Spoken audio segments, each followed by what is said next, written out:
서울 강남의 한 성당에서 놀라운 일이 일어났습니다. 2024년 3월 15일 오후 2시 봄꽃이 활짝 핀 따스한 날이었습니다. 성당은 장미와 프리지아로 화려하게 꾸며져 있었고 햇살이 스테인드 글라스를 통해 부드럽게 쏟아져 들어왔습니다. 신부 38세 최지연은 하얀 웨딩드레스를 입고 입장을 준비하고 있었습니다. 그녀의 미소는 환했지만 어딘가 초조한 그림자가 스쳐 지나갔습니다. 신랑 45세 김민재는 제단 앞에서 신부를 기다리고 있었습니다. 강남 세종병원의 뛰어난 내과 전문의인 그는 15년간 환자들의 신뢰를 받아왔습니다. 하지만 오늘 그의 얼굴은 유난히 창백하고 긴장된 기색이었습니다. 바이올린 연주와 함께 웨딩 마치가 울려 퍼졌고 최지은이 천천히 제단으로 걸어 들어왔습니다. 아름다운 신부의 모습에 모두가 감탄했지만 두 사람을 아는 이들은 놀라움을 숨기지 못했습니다. 의사와 간호사, 7살 나이차, 석 달의 짧은 연애, 그리고 민재의 신중한 성격에도 불구하고 갑작스런 결혼 결정은 모두를 놀라게 했습니다. 신부와 신랑이 제단 앞에서 마주섰을 때 김민재가 최지은의 손을 잡았습니다. 그의 손은 얼음처럼 차갑고 미세하게 떨렸습니다. 괜찮아요? 지은이 나지막이 물었습니다. 응, 괜찮아. 너와 함께면 어떤 순간도 행복해. 민재의 목소리는 깊은 감정을 담고 있었지만 지은은 그 숨은 의미를 알아채지 못했습니다. 결혼 서약이 시작되었습니다. 김민재 씨, 최지은 씨를 아내로 맞아 기쁠 때나 슬플 때나, 건강할 때나 아플 때나, 부유할 때나 가난할 때나, 죽음이 갈라놓을 때까지 사랑하고 지키겠습니까? 네, 맹세합니다. 민재의 목소리가 갈라졌습니다. 죽음이라는 단어가 그의 마음을 무겁게 눌렀습니다. 최지은 씨도 같은 마음으로 맹세하겠습니까? 네, 맹세합니다. 지은의 눈가가 촉촉해졌습니다. 그녀의 뺨을 타고 눈물이 흘러내렸습니다. 반지 교환이 끝나고 신랑 신부의 큐스가 이어졌습니다. 하객들의 박수가 성당을 울렸습니다. 모두가 축복 속에서 결혼식을 마무리했고 신랑 신부는 하객들과 기념사진을 찍었습니다. 곧이어 피로연장으로 자리를 옮겼습니다.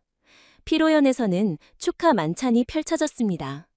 김민재는 하객들에게 인사를 나누며 테이블을 돌았습니다. 민재 선배 축하드려요. 정말 멋진 분과 결혼하셨어요. 병원 동료들이 웃으며 인사했습니다. 고마워요. 내가 참 행운하지.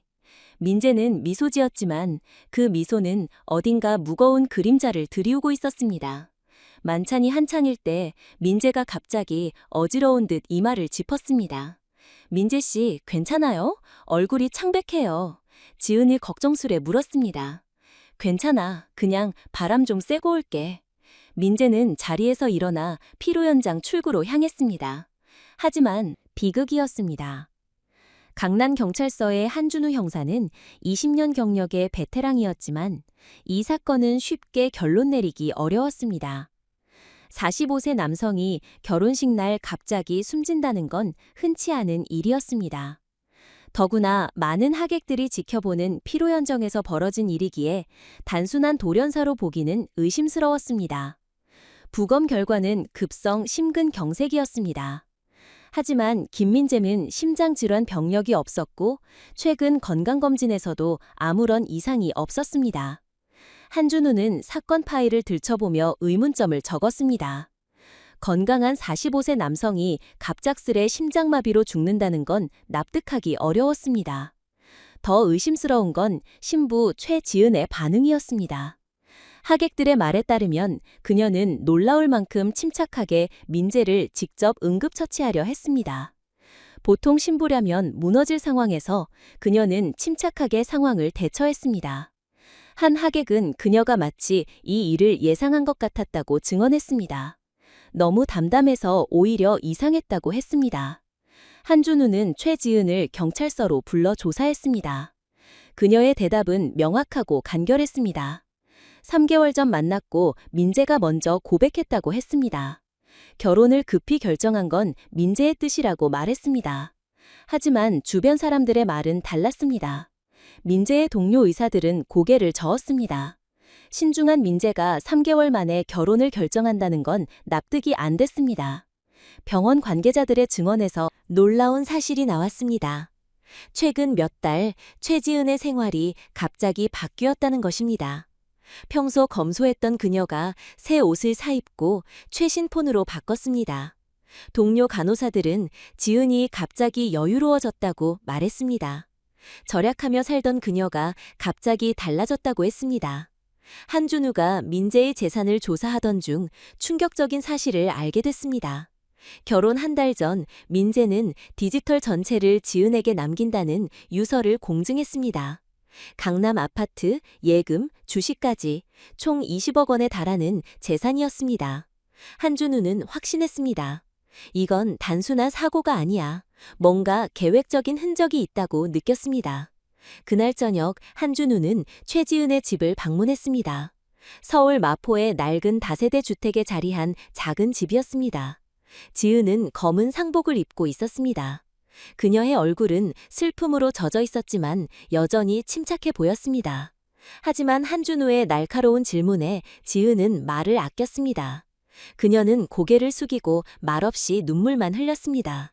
한준우가 민재의 건강에 대해 묻자 지은은 그가 항상 건강했다고 대답했습니다. 하지만 한준우의 의심은 더 깊어졌습니다. 갑작스러운 결혼, 유서 작성, 그리고 민재의 죽음. 모든 게 너무 완벽하게 맞아떨어졌습니다. 그날 밤 한준우는 사무실에서 밤을 새웠습니다. 이 사건 뒤에는 분명 숨겨진 비밀이 있다고 확신했습니다. 하지만 그 비밀이 무엇인지, 최지은이 진짜 무고한지는 아직 알 수 없었습니다.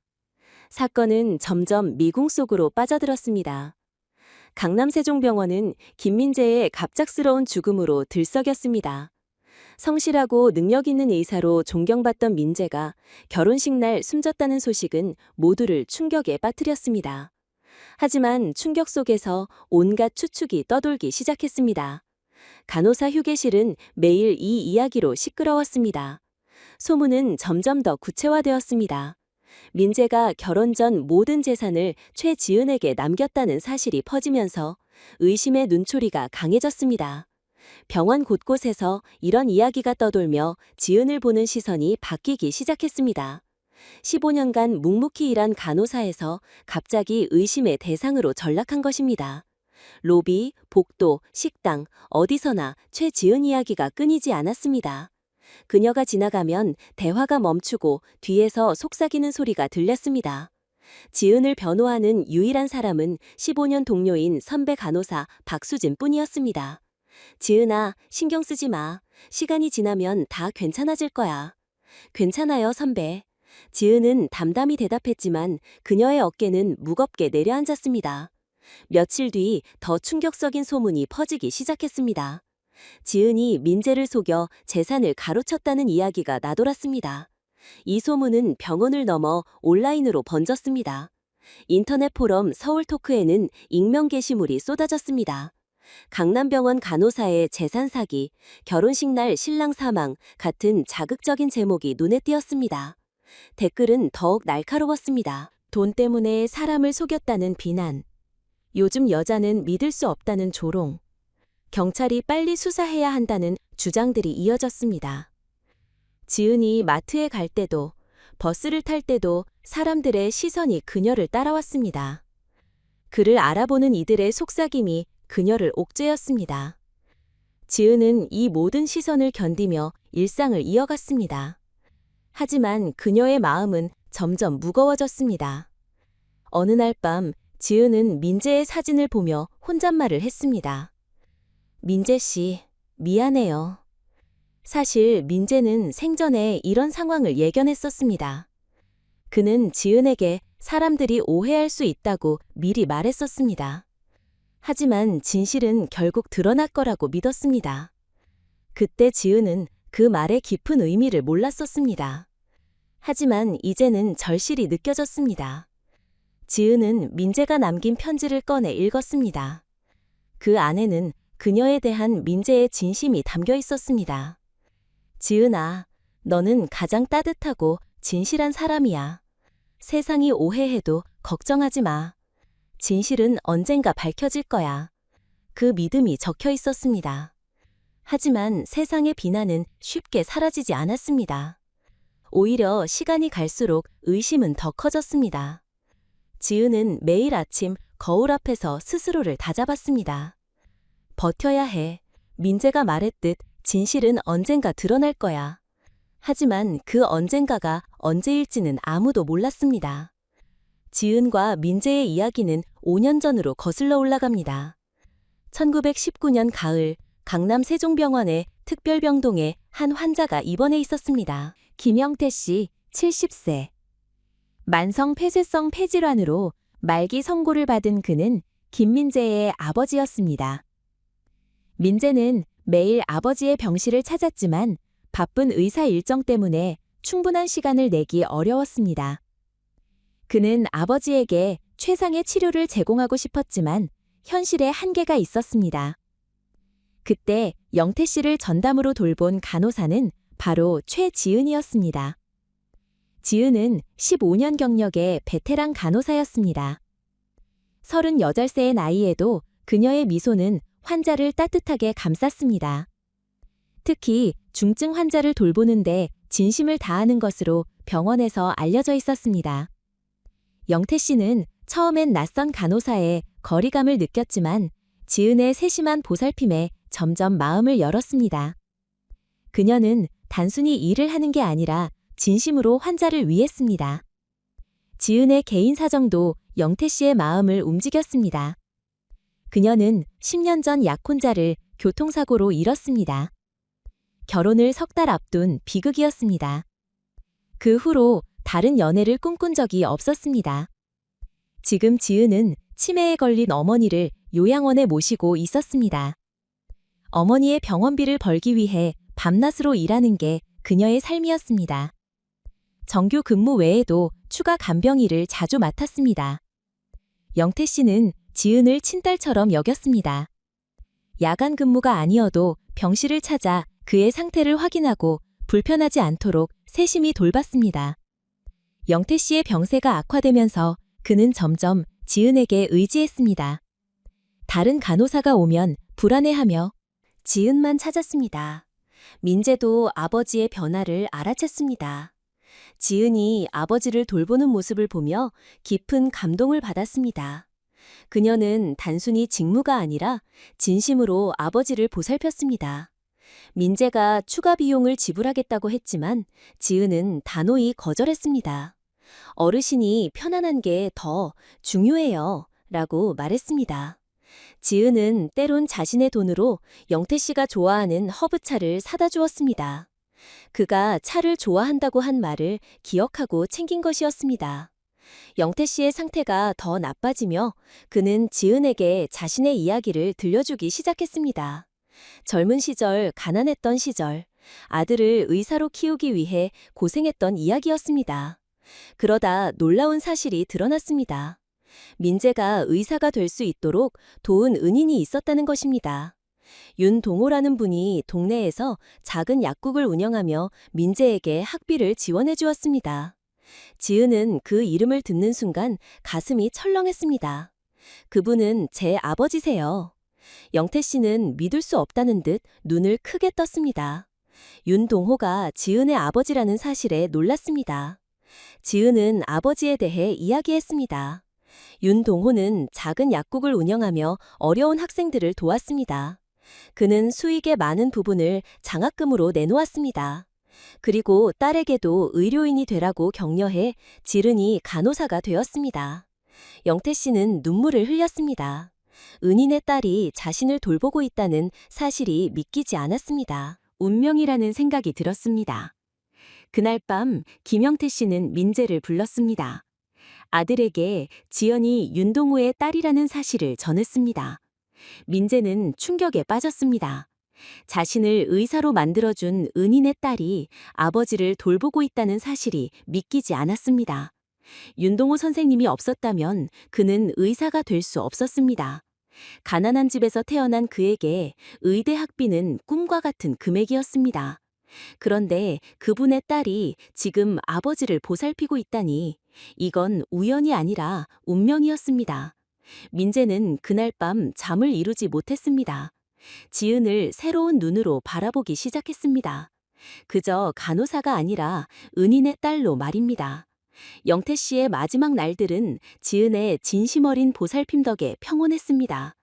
이 운명적 인연을 알게 된 후 민재는 지은을 특별한 존재로 여기기 시작했습니다. 그녀는 아버지를 돌본 간호사가 아니라 가족에게 큰 은혜를 준 소중한 사람입니다. 영태 씨는 생애 마지막까지 지은에 대한 고마움을 전했습니다. 민재야, 지은이를 꼭 행복하게 해줘. 그 아이는 우리 가족 같은 존재야. 영태 씨가 세상을 떠난 후 민재와 지은의 관계는 새로운 전환점을 맞았습니다. 민재는 지은의 따뜻한 마음에 깊이 감동했습니다. 장례식이 끝난 후에도 지은은 민재를 찾아와 위로를 건넸습니다. 민재 선생님, 많이 힘드시죠? 아버님께서 정말 자랑스러워 하셨어요. 지은 씨 덕분에 아버지가 평온히 가셨어요. 정말 고마워요. 민재는 지은에 대한 감정이 변하고 있음을 느꼈습니다. 처음엔 고마움이었지만 점차 깊은 사랑으로 바뀌었습니다. 몇 달 후 민재는 지은에게 마음을 고백했습니다. 지은 씨, 당신을 사랑해요. 선생님, 저도 처음엔 감사한 마음이었는데 이제는 진심으로 사랑해요. 지은은 당황했지만 그녀도 민재에게 끌리고 있었습니다. 하지만 신분 차이 때문에 망설였습니다. 민재의 꾸준한 진심에 지은도 서서히 마음을 열었습니다. 10년 만에 처음으로 다시 사랑을 느꼈습니다. 두 사람의 연애가 시작되며 병원 안에서는 갖가지 소문이 돌았습니다. 신중한 민재가 갑자기 연애를 시작한 게 놀라웠기 때문입니다. 하지만 3개월 후 민재는 몸에 이상을 느끼기 시작했습니다. 쉽게 숨이 차고 가끔 심장이 빠르게 뛰었습니다. 하지만 그는 강남 세종병원에서 검사를 받을 수 없었습니다. 지은이 알까봐 그리고 병원 전세가 알까봐 걱정했기 때문입니다. 민재는 의대 동기인 정수연에게 연락했습니다. 수연은 서울 아산병원에서 종양학 전문의로 일하고 있었습니다. 수연아, 비밀리에 부탁할 게 있어. 민재는 아무에게도 알리지 말고 검사를 받고 싶다고 했습니다. 병원에 사랑하는 사람이 있는데 그녀가 알까봐 걱정된다고 말했습니다. 수연은 처음엔 의아했지만 민재의 간곡한 부탁을 받아들였습니다. 민재는 익명으로 병원에 등록하고 모든 비용을 개인 이메일로 결제했습니다. 이민호라는 이름으로 검사를 받았습니다. 며칠 뒤 결과가 나왔습니다. 결과는 충격적이었습니다. 말기 간암입니다. 이미 전이된 상태로 길어야 4에서 6개월 남았습니다. 치료법은 없나요? 항암 치료를 시도할 수 있지만 효과는 미미할 가능성이 큽니다. 45세에 받은 갑작스러운 사형 선고였습니다. 민재는 항암 치료를 잠시 시도했지만 곧 중단했습니다. 지은에게 병을 들키지 않기 위해서였습니다. 민재는 며칠간 깊은 혼란에 빠졌습니다. 자신의 죽음보다 더 걱정된 건 지은의 미래였습니다. 민재의 머릿속에 한 가지 계획이 떠올랐습니다. 병을 숨기고 지은과 결혼해 모든 재산을 그녀에게 남기는 것이었습니다. 민재는 15년간 의사로 일하며 상당한 재산을 모았습니다. 약 20억 원의 재산이면 지은이 어머니를 돌보며 걱정 없이 살 수 있을 터였습니다. 하지만 이 계획은 위험을 동반했습니다. 갑작스러운 결혼과 죽음은 의심을 불러일으킬 만한 일이었습니다. 그럼에도 민재는 결심했습니다. 변호사를 만나 유서를 작성하고 재산을 지은 명의로 넘기는 절차를 시작했습니다. 동시에 지은에게 프로포즈할 준비를 했지만 병에 대해선 철저히 비밀을 지켰습니다. 어느 날 오후 병원 공원에서 민재는 지은을 만났습니다. 지은 씨, 나와 결혼해줘요. 갑자기 왜? 당신과 매일을 소중히 보내고 싶어요. 지은은 민재의 간절한 눈빛에 마음을 움직였습니다. 알겠어요, 민재 씨. 민재의 가슴에는 사랑과 죄책감이 뒤섞였습니다. 지은을 속이는 게 괴로웠지만 그녀의 미래를 위해 달리 선택지가 없었습니다.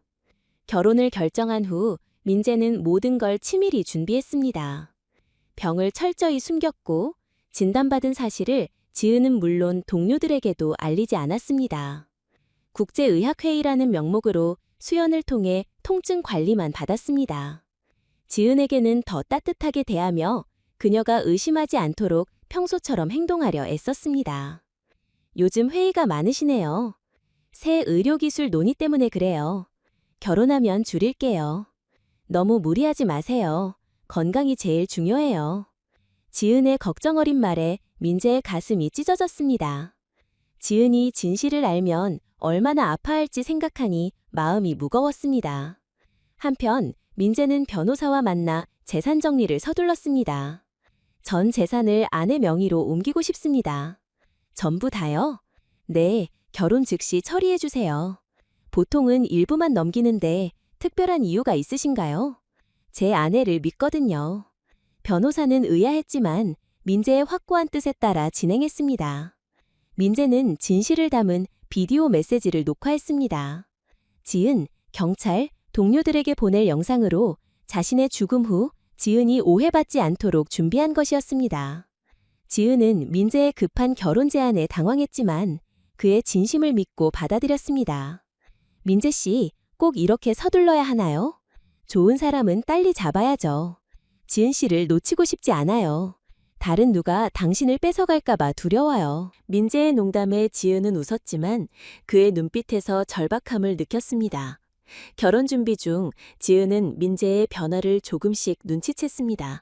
평소보다 쉽게 지치고 얼굴이 창백해지는 모습을 보았습니다. 하지만 민재가 이미 병을 알고 있다는 건 몰랐습니다.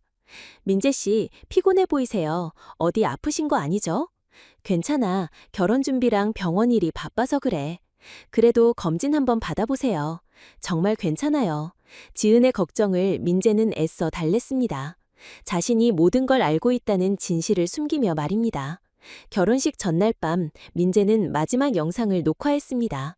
지은아, 이 영상을 보는 날 나는 이미 너 곁을 떠났을 거야. 미안해. 너를 속인 게 가장 아팠어. 하지만 동정으로 결혼하길 원치 않았어. 내 사랑이 순수하길 바랐어. 영상을 녹화하며 민재의 눈에서 눈물이 흘렀습니다. 결혼식 아침, 민재는 거울 앞에서 다짐했습니다. 오늘만 버텨 지은에게 최고의 추억을 남겨줘. 진통제를 먹고 성당으로 향했습니다. 성당에 도착한 민재는 지은이 웨딩드레스를 입고 나오는 모습을 보며 가슴이 벅차올랐습니다. 너무 아름다워요. 지은이 민재의 넥타이를 고쳐주며 웃었습니다. 민재 씨, 오늘 정말 멋져요. 지은 씨가 천사 같아요. 하지만 민재의 얼굴은 창백했고 이마엔 식은땀이 맺혔습니다. 괜찮아요. 안색이 안 좋아요. 긴장돼서 그래. 평생 한 번인 결혼식이잖아. 결혼식이 시작되었습니다. 민재는 통증을 참으며 지은과의 순간을 소중히 간직했습니다. 서약식에서 그의 목소리는 떨렸지만 진심이 담겼습니다. 죽음이 우리를 갈라놓을 때까지 사랑할게요. 그 말을 하며 민재는 죽음이 코앞에 있음을 절감했습니다. 피로연에서 민재는 하객들에게 인사를 나누며 마지막 순간을 보냈습니다. 하지만 통증은 점점 심해졌습니다. 마침내 그 순간이 왔습니다. 민재는 숨을 헐떡이며 쓰러졌습니다. 민재 씨, 지은의 비명이 피로연장을 뒤흔들었습니다. 하지만 너무 늦었습니다. 민재는 지은의 손을 잡고 마지막 말을 남겼습니다. 지은아, 늘 행복해. 그렇게 민재의 사랑은 끝났습니다. 민재의 사랑 한 달 후 한준우 형사는 여전히 사건에 의문을 품고 있었습니다. 지은에 대한 의심은 사라지지 않았습니다. 급한 결혼, 재산 이전, 그리고 갑작스런 죽음 모두가 너무 완벽해 보였습니다. 그날 오후 한준우는 강남의 한 카페에서 누군가를 만났습니다. 형사님, 저는 강남 세종병원에서 민재와 일했던 이승호입니다. 무슨 일로 오셨죠? 민재에 대해 이상한 점이 있어 말씀드리고 싶었습니다. 이승호는 민재와 15년간 함께 일한 동료 의사였습니다. 한준우는 그의 말을 듣기로 했습니다. 형사님, 민재가 최근 몇 달 이상했어요. 어떻게 이상했나요? 평소 병원 일에만 몰두하던 그가 국제회의를 핑계로 자주 자리를 비웠어요. 일주일에 두세 번씩이나요?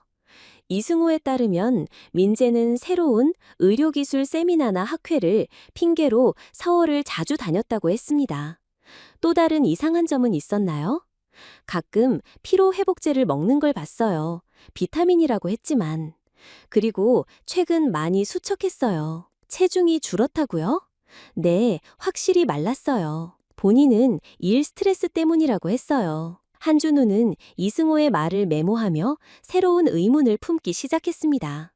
혹시 민재가 다른 병원에서 몰래 치료를 받았을 가능성은 없을까요? 글쎄요, 우리 병원에서 받으면 되는데 왜 굳이 다른 데를 갈까요? 하지만 한준우는 뭔가 숨겨진 단서가 있다고 직감했습니다. 그날 저녁, 그는 민재의 휴대폰 GPS 데이터를 조사하기 시작했습니다. 데이터를 분석한 결과 놀라운 패턴이 드러났습니다. 지난 3개월 동안 민재는 매주 두세 번 서울행 비행기를 탔습니다. 강남 지역에서 카페, 식당, 교통비 결제 기록도 있었습니다. 정말 회의만 다녔을까? 한준우는 민재가 방문한 서울 장소들을 추적하기로 했습니다. 그러던 중 이상한 점을 발견했습니다. 민재가 자주 들는 카페 근처에 서울 아산병원이 있었습니다. 강남 세브란스, 신촌 세브란스도 인근에 위치해 있었습니다. 병원에 갔던 걸까? 하지만 병원에 조회를 요청해도 김민재 이름으로 된 기록은 없었습니다. 한준우는 다른 방법을 시도했습니다. 민재의 메시지 기록을 분석한 결과 흥미로운 사실이 나왔습니다. 지난 3개월간 민재는 정수현과 자주 앙호화된 메시지를 주고받았습니다. 특히 서울행 전후로 연락이 빈번했습니다. 정수현은 누구지? 한준우는 정수현의 신원을 조회했습니다. 그는 의대를 졸업하고 현재 서울 아산병원에서 종양학 전문의로 일하고 있었습니다. 민재와 의대 동기인가? 한준우는 두 사람의 학력을 확인했습니다. 둘은 같은 해 서울대학교 의대를 졸업한 동기였습니다. 드디어 퍼즐이 맞춰지기 시작했어. 한준우는 정수연에게 연락을 취했습니다. 안녕, 저는 강남경찰서 한준우 형사입니다. 김민재 사건 관련해 몇 가지 확인하고 싶어 연락드렸습니다. 전화 너머로 정수현의 당황한 목소리가 들렸습니다. 민재가 무슨 사건이에요? 직접 만나서 이야기하고 싶습니다. 내일 서울 아산병원으로 가겠습니다. 한준우는 진실에 가까워지고 있었습니다. 다음 날 한준우는 서울 아산병원의 소회의실에서 정수현을 만났습니다. 수현은 40대 중반 차분한 인상의 의사였지만 형사를 마주한 그의 눈빛은 불안으로 흔들렸습니다. 형사님, 민재에게 무슨 일이? 정 선생님, 먼저 아시는 걸 말씀해 주세요. 민재와 최근 무슨 대화를 나누셨나요? 수현은 잠시 침묵하더니 깊은 한숨을 내쉬었습니다. 형사님, 의사로서 환자의 비밀을 지켜야 하지만 민재는 이미 세상을 떠났습니다. 결혼식 날 급사했어요. 뭐라고요? 수현은 말을 잇지 못하고 손을 떨었습니다. 그의 눈빛은 깊은 슬픔으로 가득했습니다. 언제? 세상을 떠났다고요? 한 달 전입니다. 그래서 정 선생님께 확인할 게 있습니다. 정수현은 잠시 말을 잇지 못했습니다. 그의 손이 미세하게 떨리기 시작했습니다. 부검 결과는 급성 심근경색이었어요. 하지만 혹시 민재가 최근 건강에 문제가 있었던 게 아닌가요? 수현은 오랫동안 침묵했습니다. 그러다 마침내 입을 열었습니다. 형사님, 제가 말해도 괜찮을까요? 환자 비밀이지만 물론입니다. 수사에 필요한 정보니까요. 민재는 3개월 전 저에게 비밀리에 연락했어요. 아무도 모르게 검사를 받고 싶다고 했죠. 한준우는 긴장하며 수현의 말에 귀를 기울였습니다. 왜 비밀리에 검사를 원했나요? 처음엔 저도 이상했어요.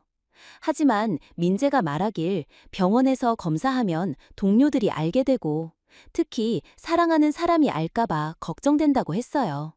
사랑하는 사람이요? 네, 같은 병원의 간호사라고 했죠. 자기가 아프다는 걸 알면 동정심으로 대할까봐 두려웠대요.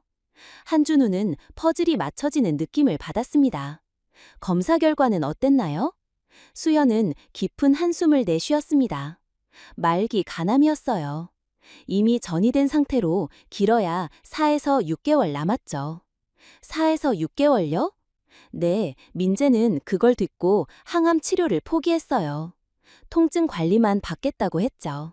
한준우는 충격을 받았습니다. 모든 게 명확해졌습니다. 그럼 민재는 자신이 죽을 걸 알고 있었군요.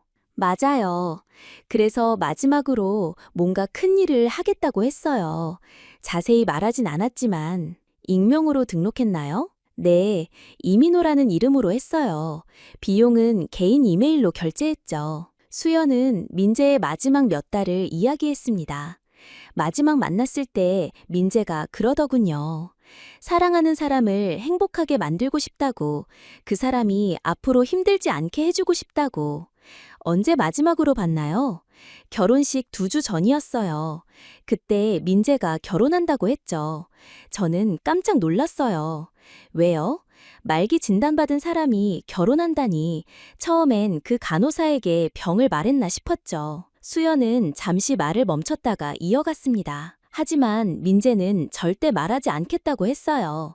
진짜 사랑을 받고 싶다고. 진짜 사랑요? 네, 동정이나 의무가 아닌 순수한 마음으로 사랑받고 싶다고 했죠. 그리고 죽은 후 그 사람이 경제적으로 힘들지 않도록 모두 준비했다고 했어요. 한준우는 모든 걸 이해했습니다. 민재의 급한 결혼, 재산 이전, 그리고 결혼식 날의 죽음까지. 정 선생님, 이 내용을 공식적으로 증언해 주시겠어요? 네, 물론이죠. 민재를 위해서라면. 수연은 손을 꼭 쥐며 말했습니다. 형사님, 민재는 진짜 좋은 친구였어요. 마지막까지 가른 사람을 위해 살았죠.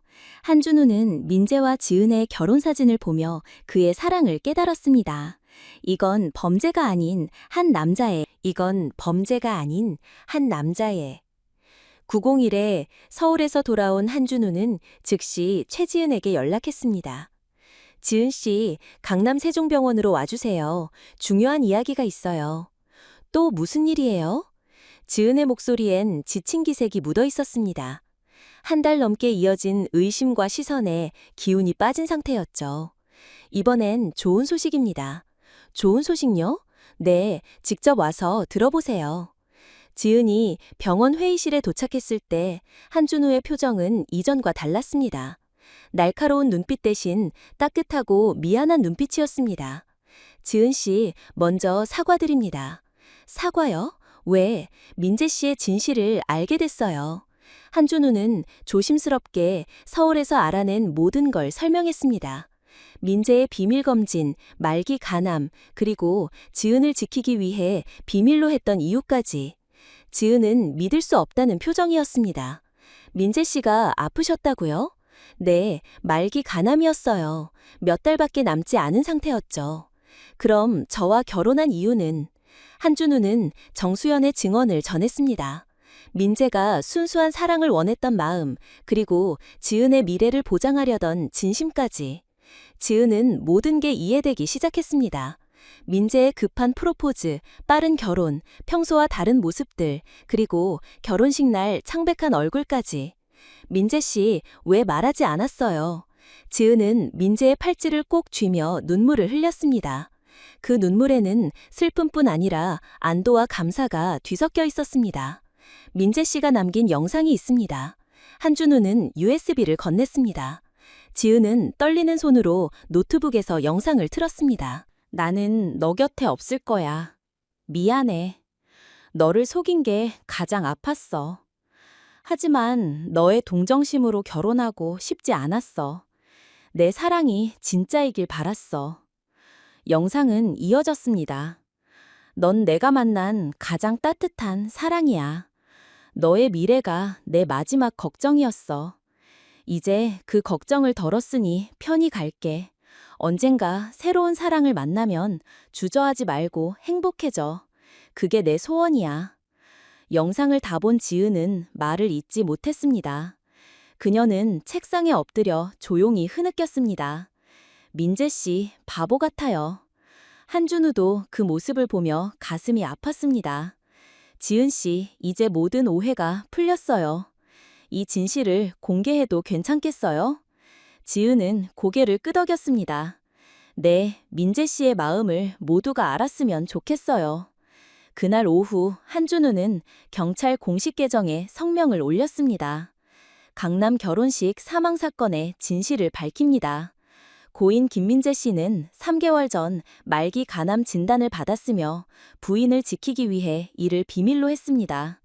이는 부인의 미래를 위한 그의 마지막 사랑의 표현이었습니다. 진실이 공개된 후 여론은 빠르게 바뀌었습니다. 서울토크 포럼엔 사과와 감동의 댓글이 쏟아졌습니다. 지은 씨, 정말 미안했어요. 이런 사랑이 있다니 우리가 너무 성급했네요. 강남 세종병원 앞에는 민재와 지은을 위한 꽃다발이 놓였습니다. 지은은 그 앞에서 조용히 강남 세종병원의 분위기도 완전히 달라졌습니다. 동료들은 지은에게 진심으로 사과했습니다. 하지만 지은에게는 여론보다 더 소중한 게 있었습니다. 민재의 진심을 알게 된 것, 그가 남긴 사랑이 얼마나 깊었는지 깨달은 것이었습니다. 그날 밤 지은은 중환자실에 있는 민재의 사진 앞에 오래 앉아 있었습니다. 민재 씨, 이제 알겠어요. 당신이 왜 그런 선택을 했는지, 내게 바란 게 뭔지. 지은의 마음에 새로운 다짐이 생겼습니다.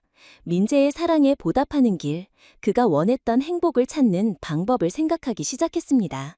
진실이 밝혀진 2달 후, 지은은 큰 결정을 내렸습니다. 원장님, 사직서를 제출합니다. 지은 씨, 이제 오해가 풀렸는데 왜 갑자기 새 출발을 하고 싶어요. 민재 씨가 남긴 걸 의미 있게 쓰고 싶습니다. 지은은 민재의 재산으로 특별한 계획을 세웠습니다. 몇 주 후 서울 마포에 작은 지원센터가 문을 열었습니다. 김민재 기념 지원센터, 만성 질환자와 가족을 위한 곳이었습니다. 개소식 날 지은은 짧은 영상으로 인사했습니다. 제 사랑 민재는 마지막까지 환자를 생각한 의사였어요. 여기서 그의 뜻을 이어갈 겁니다. 센터 운영은 처음엔 힘들었지만 지은의 진심이 입소문을 타기 시작했습니다. 어느 날 특별한 환자가 입소했습니다. 68세 박용식 할아버지, 말기 폐암 환자였죠. 할아버지, 안녕하세요. 저는 최지은입니다. 아, 원장님이시구나. 소문 많이 들었어요. 용식 할아버지는 지은을 보자마자 환하게 웃었습니다. 며칠 후 지은은 용식 할아버지가 특별하다는 걸 느꼈습니다. 그는 병에도 불구하고 담담했고 다른 환자를 위로하는 모습이 인상적이었습니다. 어느 날 지은은 할아버지의 노트를 읽으며 깊은 깨달음을 얻었습니다. 행복은 받은 사랑을 트랜지먼트하는 것. 할아버지, 왜 이렇게 담담하신 거예요? 원장님, 나도 궁금한 게 있어요. 왜 이 일을 시작했는지. 지은은 처음으로 자신의 이야기를 털어놓았습니다. 민재와의 만남, 그의 죽음, 그리고 뒤늦게 알게 된 진실까지. 그 의사 선생님이 원장님을 정말 사랑했나 보네요. 네, 아마도요. 하지만 원장님은 아직 힘들어 하시죠? 용식 할아버지의 통찰에 지은은 놀랐습니다. 괜찮아요. 원장님, 오래 살아보니 마음이 보여요. 원장님은 마음이 텅 빈 것 같아요. 빈 거요? 민재 씨와 고통을 나누지 못했다고 생각하시죠? 할아버지의 말이 가슴을 찔렀습니다. 지은은 민재의 진실을 알게 된 후 계속 공허함을 느꼈습니다. 함께 아파할 수 있었는데 내가 몰랐던 게 너무 미안해서 민재 씨가 혼자 다 짊어졌다고 생각하니 원장님, 민재 씨가 그런 선택을 한 이유가 뭘까요? 저를 지키려고 했대요. 그럼 원장님이 이렇게 괴로워하는 게 그분이 원한 걸까요? 용식 할아버지의 질문에 지은은 말문이 막혔습니다. 그분은 원장님이 행복하길 바랐을 텐데 기뻐하실까요? 원장님, 진정한 사랑은 상대의 행복을 바라는 거예요. 민재 씨의 사랑에 보답하려면 행복해지세요. 용식 할아버지의 말이 지은의 마음에 깊이 스며들었습니다. 그날 밤 지은은 센터의 기념벽 앞에서 민재의 이름을 만지며 속삭였습니다. 민재 씨, 할아버지 말이 맞아요. 내가 행복해야 너도 기뻐할 거야. 며칠 후 센터에 새로운 방문객이 찾아왔습니다. 안녕하세요. 김민재 기념지원센터가 여기죠? 문을 연 사람은 30대 후반의 남성이었습니다. 차분한 인상에 따뜻한 미소를 띤 그는 신우진이라고 소개했습니다. 저는 서울대학교 사회복지학과 교수입니다. 센터 소식을 듣고 찾아왔어요. 무슨 일이시죠? 저희 학과에서 봉사 프로그램을 운영하는데 학생들이 여기서 활동할 수 있을까 해서요. 우진 교수는 지은과 센터의 이야기에 깊이 감동했다고 말했습니다. 원장님의 일이 정말 의미 있어 보여요. 학생들도 많이 배울 거예요. 지은은 우진의 제안을 받아들였습니다.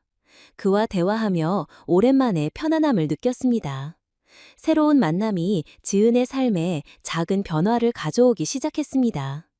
우진 교수와의 만남이 이어지며 지은은 자신도 모르게 변하고 있었습니다.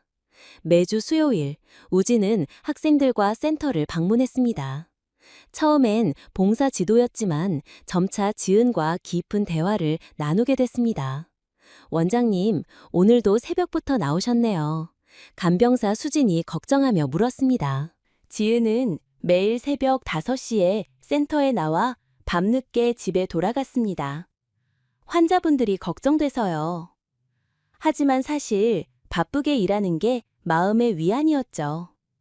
가만히 있으면 민재 생각이 너무 간절해졌기 때문입니다. 어느 날 오후 학생들이 떠난 뒤 우진이 조심스레 물었습니다. 원장님, 사랑하는 분을 잃고도 이렇게 헌신하시는 게 정말 대단해요. 어떻게 그 힘을 내시죠? 지은은 창밖을 바라보며 잠시 생각에 잠겼습니다. 처음엔 미안함 때문이었어요. 민재 씨가 혼자 아팠는데 내가 몰랐다는 게 너무 괴로웠죠. 이제는 달라요? 네, 이제는 이게 민재 씨가 바란 일이라고 믿어요. 우진은 지은의 이야기에 깊이 감동했습니다. 한편 용식 할아버지의 상태는 점점 나빠졌습니다. 하지만 그는 끝까지 다른 일을 걱정했습니다. 원장님, 나 때문에 너무 마음 아파하지 마세요. 대신 꼭 행복해지세요. 며칠 뒤 용식 할아버지는 지연이 지켜보는 앞에서 평온히 세상을 떠났습니다. 그날 오후 우진이 커피를 들고 센터를 찾았습니다. 지은이 괜찮은지 걱정돼서 왔다고 했죠. 지은은 예전엔 환자가 떠나면 마음이 무너졌지만 이제는 다르게 느낀다고 말했습니다. 어떻게요? 그분들이 사랑받으며 마지막을 보낼 수 있게 하는 게 내 역할이에요. 민재 씨가 내게 준 사랑을 이제 환자들에게 돌려주고 싶어요. 우진은 지은의 성장한 모습에 깊이 감명을 받았습니다. 환자를 잃고 싶지 않다고 말하는 지은의 목소리엔 깊은 진심이 담겨 있었습니다. 지은의 마음에 서서히 평화가 찾아왔습니다. 완전히 치유된 건 아니었지만 앞으로 나아갈 용기가 생겼죠. 센터 개소 1년 후 지은에게 뜻밖의 연락이 왔습니다. 최지은 씨, 이현수 변호사입니다. 김민재 씨와 관련해 만나 뵙고 싶습니다. 지은은 궁금했지만 변호사는 직접 만나 설명하겠다고 했습니다. 다음 날 지은은 변호사 사무실을 찾았습니다. 지은 씨, 민재 씨가 조건부 유산을 남기셨어요. 조건부 유산이요? 현수 변호사는 민재 씨가 센터를 1년 이상 운영하면 공개하라는 영상이 있다고 했습니다. 지은은 떨리는 마음으로 민재의 마지막 영상을 틀었습니다. 사랑하는 지은아, 이 영상을 보고 있다면 넌 내 뜻을 이어 소중한 일을 하고 있겠지. 정말 기뻐. 지은은 영상을 보며 놀라움을 감추지 못했습니다. 민재가 숨겨둔 마지막 비밀이 있었다는 내용이었습니다. 너의 아버지 윤동우 선생님이 나를 도왔듯 나도 누군가를 돕고 있었어. 10년간 익명으로 학생들에게 학비를 지원했지. 지은은 민재가 아버지의 뜻을 이어왔다는 사실에 깊이 감동했습니다. 영상은 이어졌습니다. 그 장학기금을 이제 너에게 맡기고 싶어. 윤동우, 김민재 희망기금으로 계속 이어가죠. 변호사님, 기금 규모가 어느 정도죠? 약 3억 원입니다. 매년 5명에게 장학금을 줄 수 있는 금액이에요. 지은은 민재의 팔찌를 만지며 눈물을 글썽였습니다. 민재가 이렇게까지 준비했다니 믿을 수 없었죠. 그날 저녁 지은은 우진에게 이 소식을 전했습니다.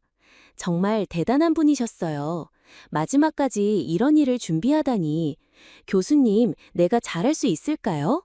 물론이죠. 원장님이라면 잘 해내실 거예요. 우진의 격려에 지은은 힘을 얻었습니다. 민재의 마지막 부탁을 꼭 완수하겠다고 다짐했죠. 그날 밤 지은은 센터에 민재 사진 앞에서 속삭였습니다. 민재 씨, 네가 얼마나 큰 마음을 남겼는지 알았어. 네 사랑이 아직도 사람들을 바꾸고 있어. 민재의 뜻은 그가 떠난 후에도 많은 이들에게 희망을 전하고 있었습니다. 장학기금을 맡은 후 지은의 삶은 더 바빠졌습니다. 센터 운영과 장학생 선발, 관리를 병행해야 했죠. 그녀를 돕는 이는 우진 교수였습니다. 그는 언제든 도움이 필요하면 말하라며 곁을 지켰습니다. 바쁜데 괜찮겠냐고 묻자 우진은 이런 뜻깊은 일에 함께할 수 있어 감사하다고 했죠. 두 사람은 장학생을 뽑고 센터 운영을 논의하며 점점 가까워졌습니다. 어느 날 우진이 수줍게 책을 건네며 말했습니다.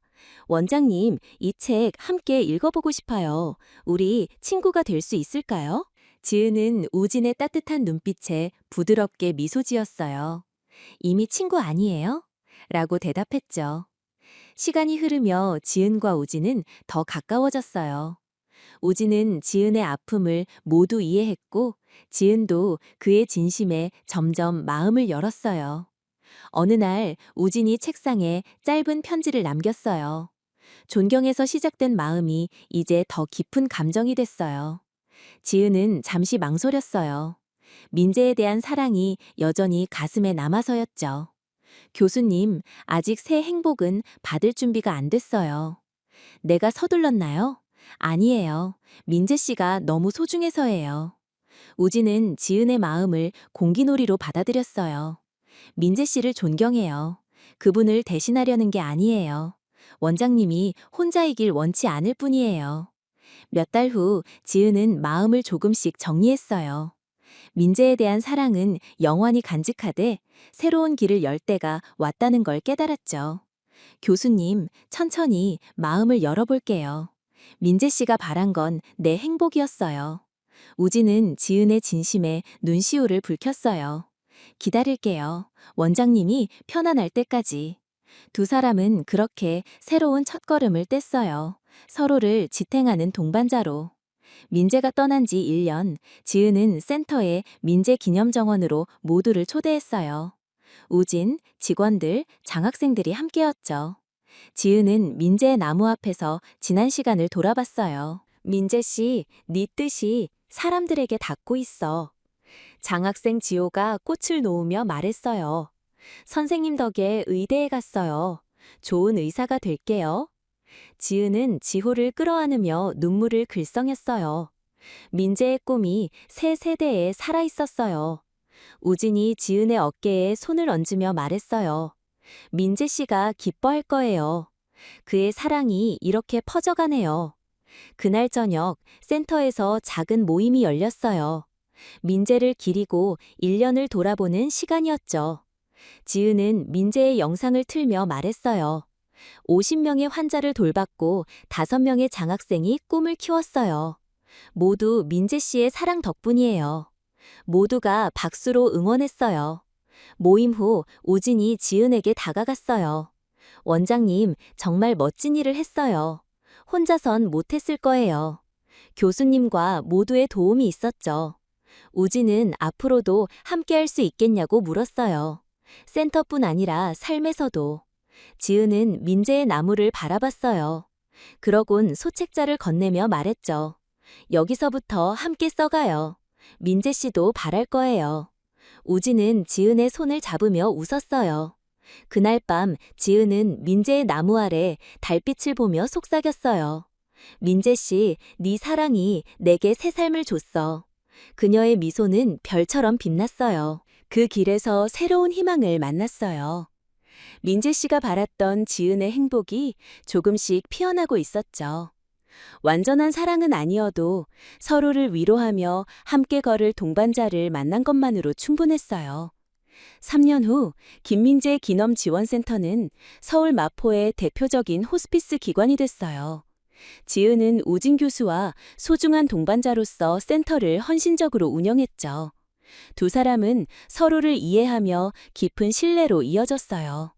지은의 가슴엔 민재에 대한 그리움이 남아 있었고, 우진은 그 마음을 따뜻이 품었죠. 윤동호 김민재 희망기금은 30명의 학생에게 장학금을 전했어요. 첫 장학생 지호는 의대를 졸업하고 센터에서 봉사의사로 일했죠. 어느 날 새 환자가 입소했어요. 75세 김영자 할머니, 말기 폐암 환자였죠. 할머니, 안녕하세요. 저는 최지은이에요. 아, 원장님이시구나. 소문 많이 들었어요. 며칠 뒤 할머니가 지은에게 놀라운 이야기를 들려줬어요. 10년 전 아들이 교통사고로 위급했을 때 민재 선생님이 밤새 수술해 살렸다고 했어요. 그분이 이 센터를 만든 분이라니 정말 운명 같아요. 지은은 세상이 참 좁고 인연이 이어진다고 다시 느꼈어요. 그날 저녁 지은은 우진에게 이 이야기를 전했어요. 정말 신기한 인연이네요. 민재 씨의 선행이 아직도 살아있어요. 지은은 창밖을 바라보며 생각에 잠겼어요. 민재 씨는 아버지 윤동호의 은혜로 의사가 됐고 많은 이들을 도왔어요. 이제 그 마음이 지은을 통해 더 멀리 퍼져가고 있었죠. 교수님, 함께 해줘서 고마워요. 내가 더 감사하죠. 이런 일을 함께 할 수 있어서. 두 사람은 서로를 보며 부드럽게 웃었어요. 그들 사이엔 사랑을 넘어 깊은 믿음과 동지가 흐르고 있었죠. 그 밤, 지은은 민재의 나무 앞에서 조용히 속삭였어요. 민재 씨, 네 사랑이 많은 이들에게 닿고 있어. 지은은 깨달았어요. 진정한 사랑은 소유가 아닌 나눔이고 받은 사랑을 다시 전하는 거라고. 하늘의 별들은 유난히 밝게 빛났어요. 마치 민재 씨가 보내는 축복의 메시지 같았죠. 사랑은 끝나지 않아요. 한 사람에서 다른 사람으로, 한 세대에서 다음 세대로 이어져요. 민재 씨의 사랑은 많은 이의 마음에서 영원히 빛났어요.